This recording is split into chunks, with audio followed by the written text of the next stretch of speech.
अस्सलाम के नाज़रीन, प्रोग्राम खबर से खबर विद नातिया मिर्ज़ा में खुशामदीद। और प्रोग्राम का आगाज़ उस अफसोसनाक खबर से जो कि कराची में पेश आया, जहाँ पे हमने देखा कि गैस लीकेज की वजह से एक धमाका हुआ और जो नाले के ऊपर इमारत बनी हुई थी, एक कोई निजी बैंक था, वो पूरा कोलैप्स हुआ, जिसके नतीजे में 15+ अभी तक शहादतों की खबर आ चुकी है। 12 से ज़ायद उसमें ज़ख्मी हैं, शदीद तशवीशनाक हालत में भी हैं। सईद गनी साहब वहाँ पे मौके पे पहुँच के फरमा रहे थे कि ऐसी इमारतों को बनने की इजाज़त नहीं मिलनी चाहिए। तो उनको कोई याद दिलाए कि जी 13.5 साल से मुसलसल आपकी हुकूमत है कि कराची में इमारतें इलीगल बन जाती हैं, उनके NOC भी मिल जाते हैं, परमिशन भी मिल जाती हैं, इजाज़तें उसके बाद वो किराए पर भी हो जाती है, लेकिन कोई पूछने वाला नहीं होता और फिर ऐसे मौक़ों पे स्टेटमेंट्स सामने आ जाते हैं।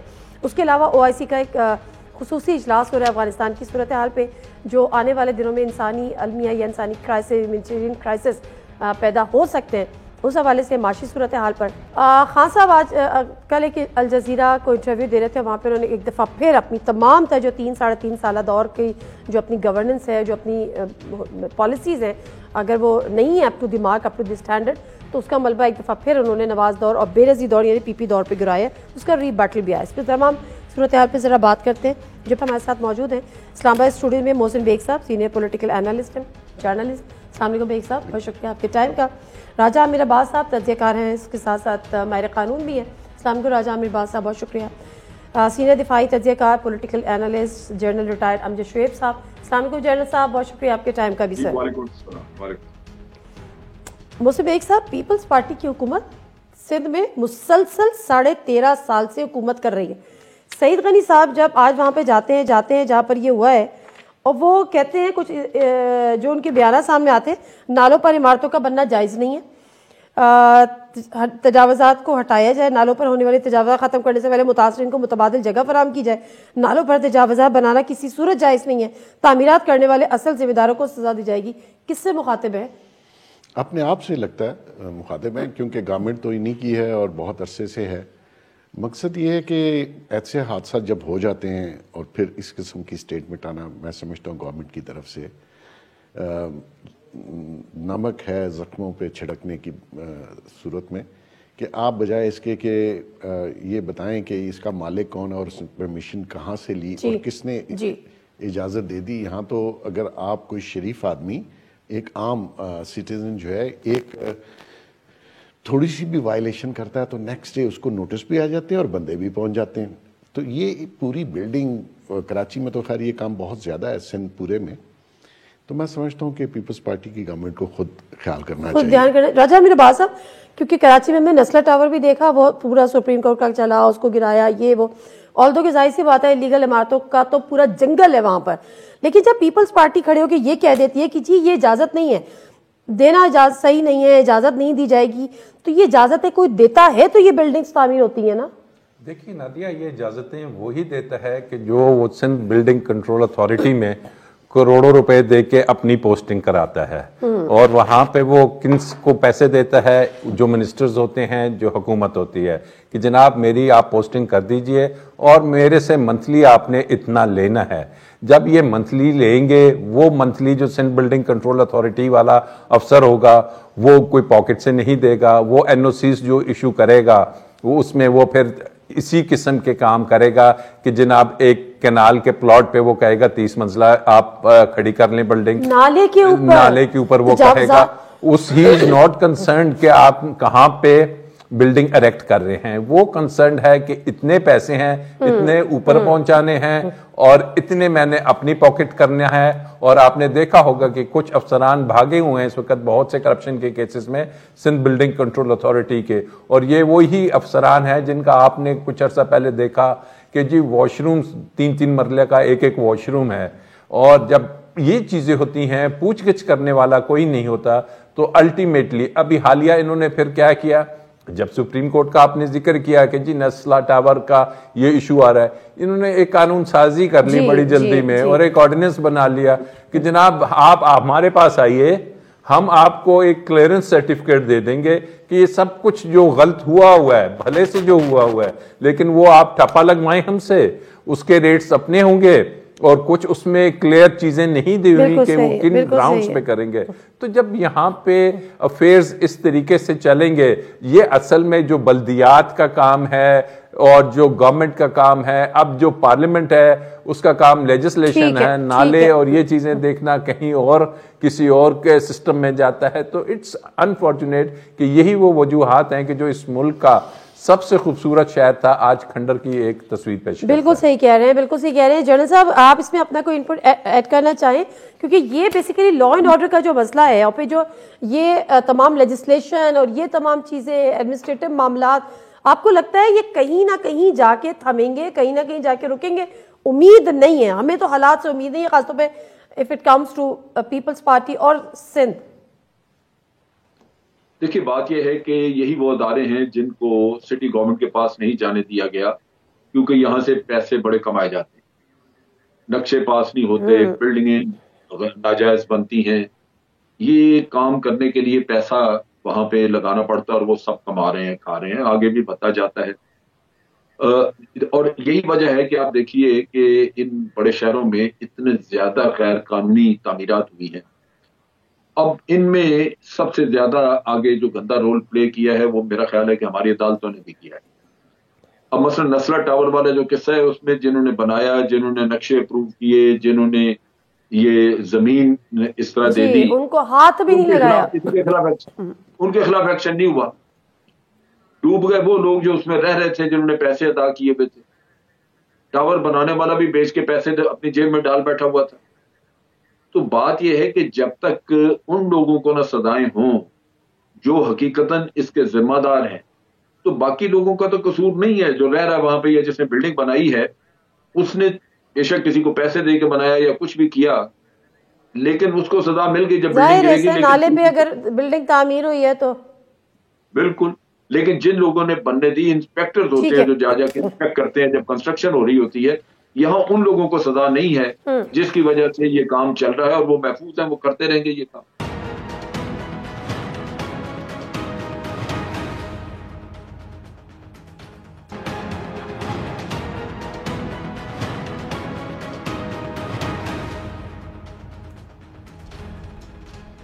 जिनाज़े प्रोग्राम एक दफ़ा फिर आपको खुशामदीद कहते हैं। राजा अमीर अब्बास साहब वज़ीर आज़म कहते हैं पाकिस्तान की बदहाली की जिम्मेदार भुट्टो और शरीफ खानदान है, क्या कहते हैं आप? देखिए, चूंकि ये मेरा सब्जेक्ट भी है एंटी करप्शन और ये चीज़ें इसको मैं डील करता आया हूँ, तो एक चीज़ बड़ी वाज़ेह होना चाहिए कि ये जो खान साहब ने बात की, इसके दो पहलू हैं। एक पहलू तो ये है कि हम दूसरे पे बाद में आते हैं कि जी खान साहब उसको रोकथाम के लिए क्या कर सके हैं या नहीं।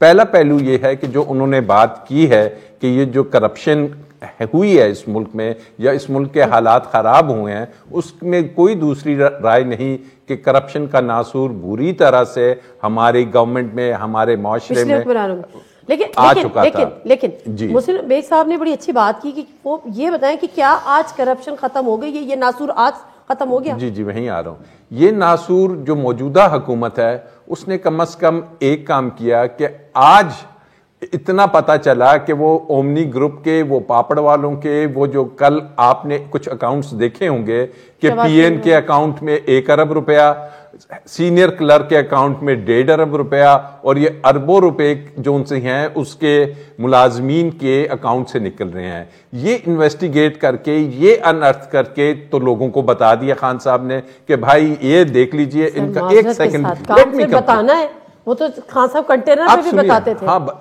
नहीं, अब आपने एक इन्वेस्टिगेशन एफआईए के अदारे ने कानूनी तौर पर बताया।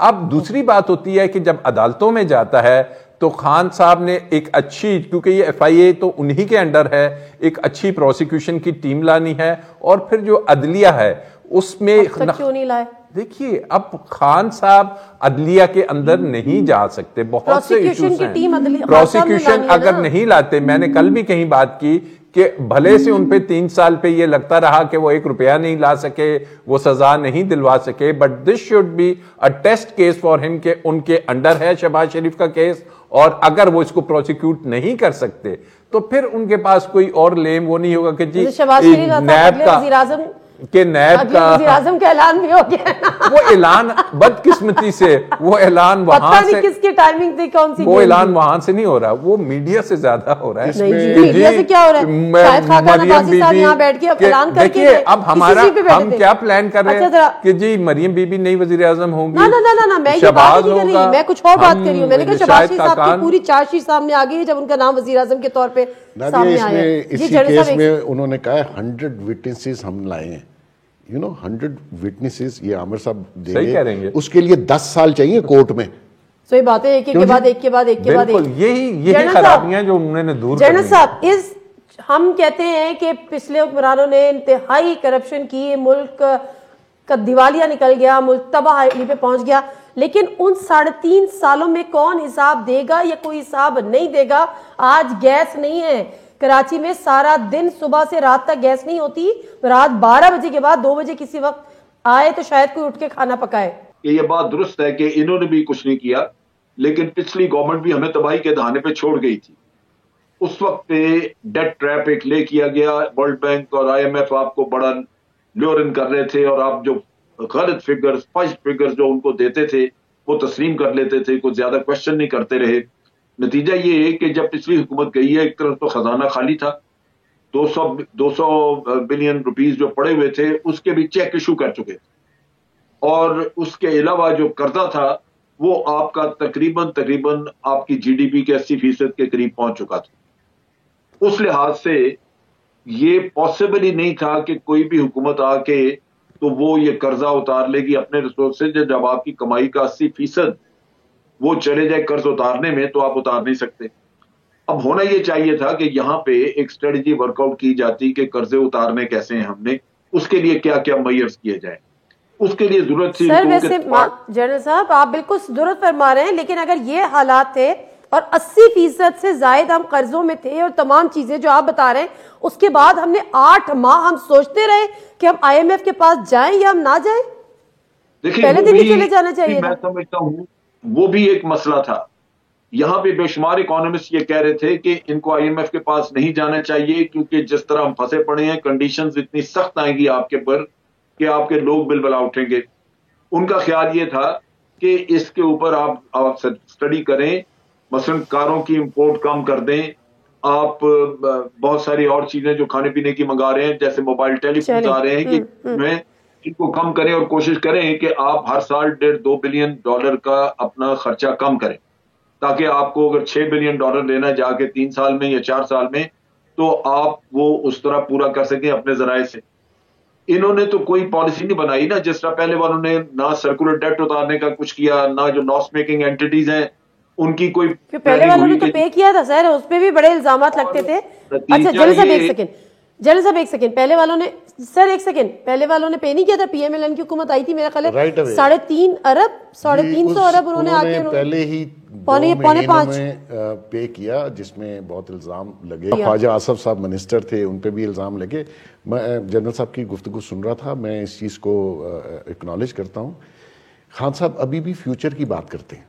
भाई 3.5 साल हो गए, आज की बात करें, 3.5 साल की बात करें, ठीक है जी। लूंगा, करूंगा, आएगा जाएगा, खुदा के बंदो, मुल्क आपका दिवालिया हो चुका है। ये किसी को कोई गलत फहमी नहीं रहनी चाहिए। और मैं बहुत अरसे से कह रहा हूं कि जिस पॉलिसी पे खान साहब देखिए, अगर आपको एक्सपीरियंस नहीं था, आपका स्टार प्लेयर था असद उमर साहब, उसको आपने वजीर खजाना बनाया, खराबी वहां से शुरू हुई। 2 मिनी बजट लाया और दोनों मिनी बजट ने डुबो के रख दिया। आपने प्री लोड IMF की कंडीशन भी मानी, IMF का पास नहीं गए, ठीक है जी। और ये जो कह रहे थे 8 महीने इंतजार किया, आपकी बैड गवर्नेंस, गलत डिसीजन ना करना टाइमली, तो ये हुक्मरानी नहीं होती। अब मैं जरा इस पे आ जाती हूँ, जो ये शहबाज शरीफ साहब के केसेस बता रहे हैं। तो ये जो केसेस कल शहजाद अकबर साहब ने पूरी एक, इसमें आप कहीं वो चीज देख रहे हैं कि जी इंतकामी कार्रवाई की बू आ रही है आपको? क्योंकि अभी शहबाज शरीफ साहब का नाम शायद खाकान अब्बासी साहब अनाउंस करते हैं और गवर्नमेंट पूरी चार्जशीट सामने ले आती है। बड़ी कंफर्म है, इन 2-3 लोगों ने इस गवर्नमेंट के साथ जो हैं, उन्होंने खान साहब का इमेज बर्बाद किया, अपोजिशन को एक ब्रीदिंग लाइन दी, शहबाज शरीफ को एक नई लाइन मिली, उनको एक सांस लेने का मौका मिला।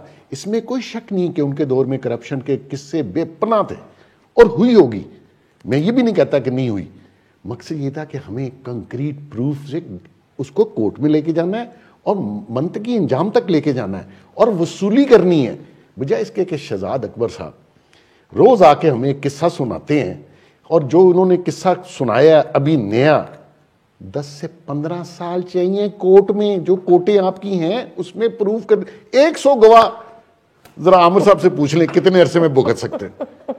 ओ यहां तो वकील डेट पे डेट लेता है 15 साल। और दूसरी बात ये, आप कैसे प्रेस कॉन्फ्रेंस कर सकते हैं वो सारा केस पब्लिक के सामने लाके? पहले तो प्रोसिक्यूशन को दो, कोर्ट को दो, ये तो मीडिया ट्रायल है और रोज आके एक नई कहानी वो बताते हैं और एम्बेरस कर रहे हैं प्राइम मिनिस्टर इमरान खान को। Shahzad Akbar sahab, he has no qualification at all. आज तक 3.5 साल हो गए, क्या साबित किया आपने? ठीक है, ये जरा मुख्तसर सा ब्रेक ले लेंगे, वापस आऊंगी राजा आमिर अब्बास साहब से जानूं। सर मैं वापस आती हूँ, मैं आपसे भी बात करती हूँ, मुझे ब्रेक लेने दीजिएगा। ब्रेक से वापस आऊंगी तो एक और इम्पॉर्टेंट चीज़ है, कल हमने जस्टिस वजीउद्दीन साहब से जब बात की थी तो उन्होंने कहा था कि बर्डन ऑफ प्रूफ जो है वो अगर इमरान खान साहब डेफेमेशन केस मेरे ऊपर करते हैं उनके ऊपर होगा, लेकिन फवाद चौधरी साहब कहते नहीं जी जस्टिस वजीउद्दीन साहब पे होगा। ज़रा हमारे साथ माहिर कानून है, उनसे भी पूछ लेंगे कि किस पे होगा।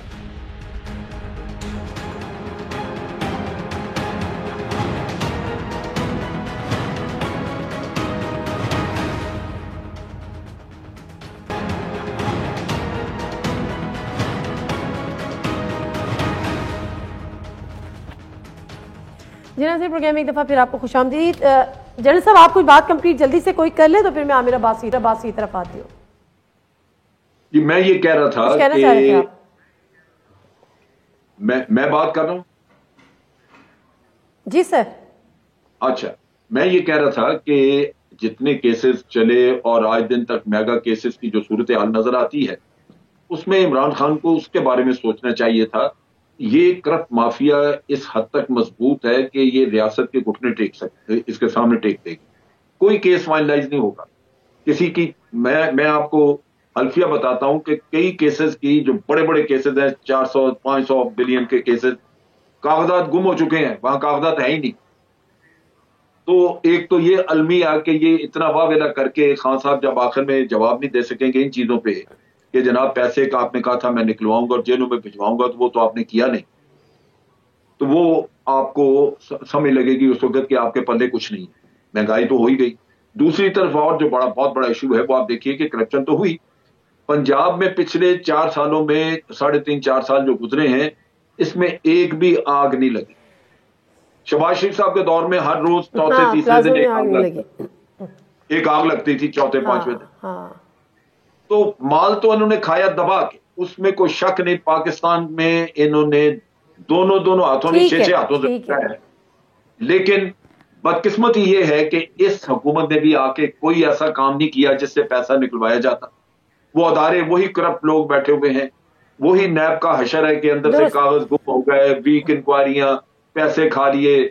जिसने 2 अरब की करप्शन की है उससे अगर 2-4 करोड़ खा लिया तो वो कहते हैं जी फिर क्या हुआ। सर यही अलमिया है, अलमिया यही है जनरल साहब, अलमिया यही है कि जब ये हुकूमत आई थी तो एक बड़ा मकबूल एक बयानिया था और जो वोट को इज्जत दो वाला नहीं था बल्कि इंसाफ वाली बात थी, अकाउंटेबिलिटी वाली बात थी, एहतसाब वाली बात थी, और उसमें बड़ी नाउमीदी है। आप देखिए जी जनरल साहब, आमिर अब्बास साहब, एक तो ये आप देखिए, जी बिल्कुल सही कह रहे हैं, मोहसिन बेग साहब तरीन पे केस बना, 40 आदमी तो इसकी अपनी पार्टी से निकला है उसके हमायती। आप चला ही नहीं सकते ये केस। बिल्कुल ठीक है सर, सही कह रहे हैं आप, बिल्कुल सही कह रहे हैं आप। जहांगीर तरीन साहब से रिलेटेड गुफ्तगू भी अभी हम आगे जाके करेंगे, लेकिन ये जो बात ये कर रहे हैं 3.5 साल में ख्वाजा आसिफ को अंदर कर लिया, एहसन इकबाल को कर लिया, अभी आगाज सिराज दुरानी को किया हुआ है, खुर्शीद शाह 2 साल 2.5 साल अंदर रह के आ गए। हमें ये बताएं ना, ये लूटा हुआ पैसा वापस तो नहीं आया? तो ये 3.5 साल में जब नया था, अकाउंटेबिलिटी पे आपने शो करना था, आप कुछ नहीं कर सके। आगे 1.5 साल तो आपने सिर्फ काम करना है, तो शायद आपको कुछ वोट मिल जाए। अब क्या होगा?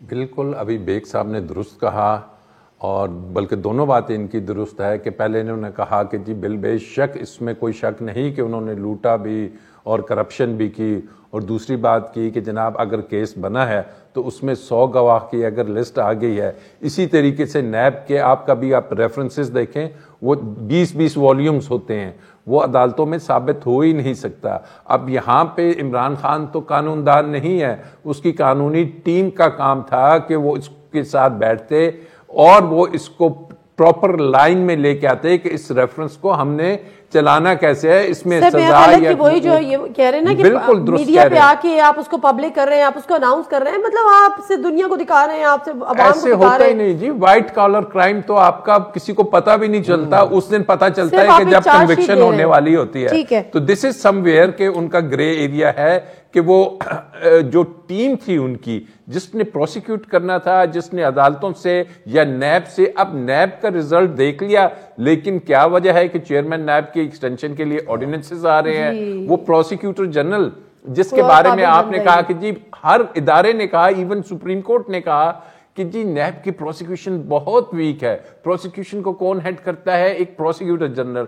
उसके लिए पर्सन स्पेसिफिक ऑर्डिनेंस आया कि इसको दूसरी मुद्दत के लिए अपॉइंट किया जाए, और फिर और कानून साजी हुई या ना हुई, उसके लिए एक्ट भी बना दिया गया कि जनाब इसकी नौकरी नहीं जानी चाहिए। पाकिस्तान में शायद कोई और प्रोसिक्यूटर जनरल नहीं होगा, शायद और किसी को कानून नहीं आता होगा, नैब भी नहीं होगा। अब ये वो चीजें हैं कि जिससे उनको नुकसान होगा और हो रहा है। आप माहिर कानून है, इस बात का फायदा उठाते हुए कल मैं जस्टिस वजीउद्दीन साहब से बात करी थी, मैंने कहा कि उन्होंने गवर्नमेंट ने कहा है कि हम डेफेमेशन केस करेंगे। पहले तो उन्होंने कहा इमरान खान साहब खुद करेंगे, ज़ाहिर है उनके ऊपर इल्जाम लगाए, गवर्नमेंट का कुछ नहीं बनता।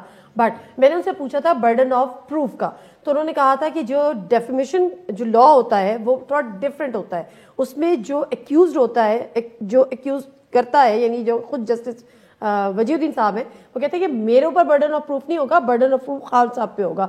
आपकी क्या? और फवाद चौधरी से मैंने पूछा, वो खुद लॉयर है, वो कहते हैं नहीं जी बर्डन ऑफ प्रूफ जो है वो एक्यूज पे होगा, यानी जस्टिस वजीज पे होगा। आपकी क्या राय है? देखिए, एक बात तो उन्होंने दुरुस्त की जस्टिस वजीज साहब ने कि गवर्नमेंट इसमें कोई केस नहीं कर सकती, पर्सन स्पेसिफिक होता है, इमरान खान की जाती होती है, जो कॉन्टेम्प्ट होती है या ये लॉज होते हैं। अब आ जाए बर्डन ऑफ प्रूफ, अगर उनकी ये बात मानी जाए तो वो दी मेल ने जो pirates of the penthouse जो इतनी तस्वीरें और प्रॉपर्टीज और जिसके बारे में केस किया गया बरतानिया की अदालत में कि जनाब ये इस अखबार ने क्या छाप दिया है, तो क्या वो शरीफ फैमिली पे अब बर्डन आ गया कि वो बताएं कि ये प्रॉपर्टीज हमारी नहीं है, ये जिन घरों में हम रह रहे हैं वो हमारे नहीं। जो बर्डन ऑफ प्रूफ होता है वो ऑब्वियसली उस शख्स पे होता है कि जो एलिगेशन लगाता है।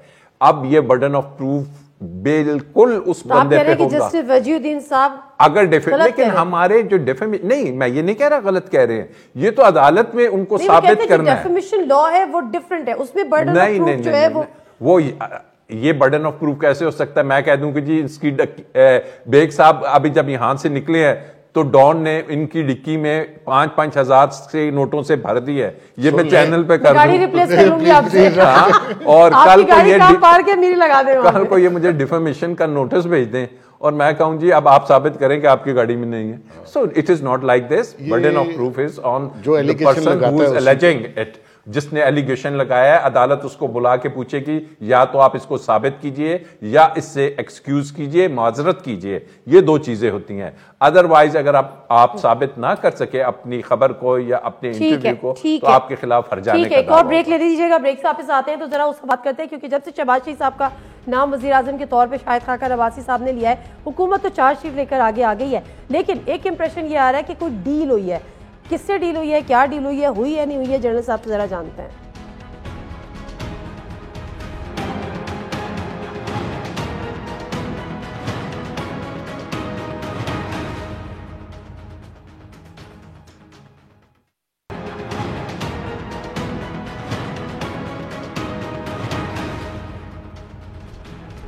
जी नाज़रीन, प्रोग्राम में एक दफ़ा फिर आपको खुशामदीद कहते हैं। जनरल साहब, शहबाज शरीफ साहब का नाम लिया शाहिद खान अब्बासी ने कि वो हमारे अगले कैंडिडेट होंगे अगले प्राइम मिनिस्टर के लिए। उसके बाद गवर्नमेंट एक चार्जशीट लेकर आ गई, ऑल दो कि जाहिर है वो एक ट्रक की पत्ती है, बट ये इंप्रेशन कि जी एक तो ये कि जो नैरेटिव था वो मुफाहमत का था या मज़ामत का था, मुफाहमत का जीत गया। और अगर मुफाहमत का जीत गया तो सर कैसे जीत गया? कोई डील शील हो गई है? शहबाज शरीफ काबिल कबूल हो गए? देखिए डील किस बात की, अभी मिसाल के तौर पे इलेक्शंस का देख लें कि ये हुए बाई इलेक्शंस हुए और पीएमएलएन जीतती रही। अब इसको हम ये कहें कि ये डील का नतीजा है, ये इलेक्शन किसी और ने जितवाए हैं। अगर वोटर वोट देता है तो कौन रोक सकता है किसी को? असल चीज ये है। और फिर दूसरी तरफ ये है कि जहां तक शहबाज शरीफ का ताल्लुक है नॉमिनेशन का, वो वाज़ेह है कि मियां साहब भी अभी तक नाअहल हैं और मरियम भी नाअहल है, उनके पास ऑप्शन कोई नहीं इस वक्त। तो यानी आप कह रहे हैं पार्टी से निकल के कोई इस काबिल ही नहीं कि शहबाज शरीफ साहब ने ही बनना है, ना शाहिद खान अब्बासी बन सकते हैं ना कोई और बन सकते हैं, पार्टी ने फैसला कर लिया है कि शहबाज शरीफ साहब बनेंगे?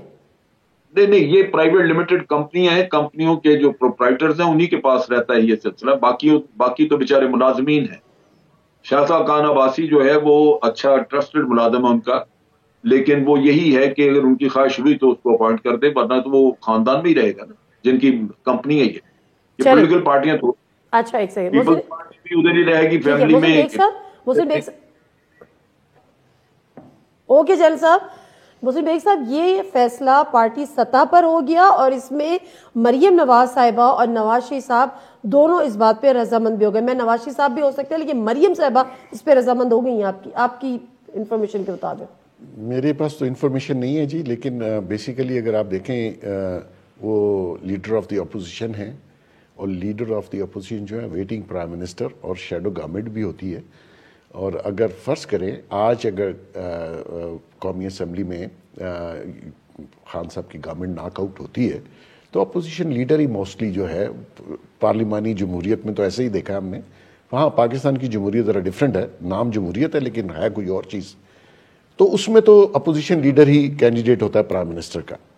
अब जहाँ तक मुस्लिम लीग नून का तल्लक है, मेरे बहुत अरसे से मैं सुन रहा हूँ कि शहबाज शरीफ साहब उनकी फैमिली के अंदर या उनकी पार्टी के अंदर जो भी डिसीजन मेकर्स हैं उसमें इन्हीं का नाम लिया जाता है कि ये नेक्स्ट अगर प्राइम मिनिस्टर के कैंडिडेट होंगे तो यही होंगे। ये अनाउंसमेंट मैंने तो अभी सुनी है लेकिन मैं बहुत पहले से ये बात सुन चुका हूँ। राजा अमीर अब्बास साहब, ये बात सुनने में तो आती है कि नेक्स्ट प्राइम मिनिस्टर, लेकिन दूसरे के साथ ये भी सुनने में आती है कि नवाज शरीफ साहब तो शायद अग्री हो जाए, मरियम नवाज साहब इस चीज़ को मानने को तैयार नहीं है, या उनके लिए बड़ा मुश्किल होगा इस चीज़ को मानना। देखिए अगर हम ग्राउंड रियलिटीज़ को देखते हैं ना, इन्होंने तो बड़ी आइडियल सी बात की बेग साहब ने कि अपोजिशन लीडर होता है, लेकिन अगर आप देखें कि इससे पहले जब मियाँ साहब की हुकूमत थी तो खुर्शीद शाह साहब अपोजिशन लीडर थे, लेकिन कभी भी पीपल्स पार्टी, आप जरदारी साहब को देख लें, वो कहते हैं मैं हूँ, बिलावल है, उसके बाद उसकी छोटी बहन है, वो पूरी एक हायरार्की में ये जो हमारी मौरूसी सियासत है, इट वुड नेवर अलाउ कि जनाब फैमिली से बाहर कहीं ये चली जाए। अब मरीम अगर नहीं मानेंगी, ठीक है, पॉलिटिकल एक उन्होंने कह दिया कि जनाब अभी तक तो केसेस हैं, tomorrow if she gets acquitted वो बरी हो जाती हैं, तो फिर आप उस दिन देखेंगे कि कैंडिडेट कौन है और पार्टी का हेड भी कौन है और डायरेक्शंस भी कौन देता है। तो शहबाज शरीफ साहब कभी भी ऐसा नहीं हो सकेगा, अगर मरीम साहिबा कैंडिडेट हैं, क्वालिफाई कर गई हैं, तो फिर कभी भी शहबाज शरीफ सामने नहीं आ पाएंगे, बिकॉज पार्टी को लेके अगर आपने जैसे इलेक्शंस की बात हो रही है, वोटर्स को अगर मोबिलाइज करना है या अगर लोगों को खींचना है तो वो मरियम बीबी तो करेगी। अच्छा, मरियम बीबी की अपीलें चल रही है, कितने % चांसेस हैं? नहीं, इस पे आई वुड नॉट कमेंट कितने %, क्योंकि कोर्ट में चल रही है तो we can not say anything कितने %। आइडियल सिचुएशन है ना, मैं उस पार्टी का ना हिस्सा हूं ना मेरे पास कोई इन्फॉर्मेशन है, बल्कि हम तो बड़े उनके क्रिटिक्स रहे हैं। मकसद ये है कि अगर फर्ज करें जो राजा साहब ने कहा मरियम बीबी क्लियर हो जाती हैं, इलेक्शन में आ जाती हैं, तो मैं समझता हूँ कि उनको पंजाब की हद तक रखना चाहिए, वरना जो खान साहब ने डिजास्टर किया मरियम इससे बड़ा डिजास्टर कर देगी। क्योंकि जिस बंदे में गुस्सा हो, रिवेंज हो, खान साहब रिवेंज ले रहे हैं और वो रिवेंज ये इनका तो समझ में आता है किससे वही रिवेंज करप्ट लोगों से लेना था ना, पूरे 22 करोड़ लोगों से तो नहीं लेना था ना, इस मुल्क से तो रिवेंज नहीं लेना था ना। आपने किया क्या? जिनको पकड़ा वो 2-2 महीने बाद आके विक्ट्री का निशान बना रहे हैं, वो सारे आके फिर बैठ गए। ठीक है। तो आपने कौम का नुकसान किया, इस मुल्क का नुकसान किया, हमें मुल्क को लाके कहां खड़ा किया आपने? एक बहुत बड़ा सवाल है कि मुल्क को लाके कहाँ खड़ा किया, और मेरा ख्याल है this is more than enough कि आप कब तक ये होता रहेगा कि आप ये कहते रहेंगे कि पिछली हुकूमतों ने तबाह किया। तो फिर अब हमें जानना है कि 3.5 साल में आपकी हुकूमत ने क्या क्या किया। बहुत शुक्रिया आप लोगों का। जनरल साहब, आप से नादिर मिर्जा को इजाज़त दीजिए। अल्लाह हाफ़िज़।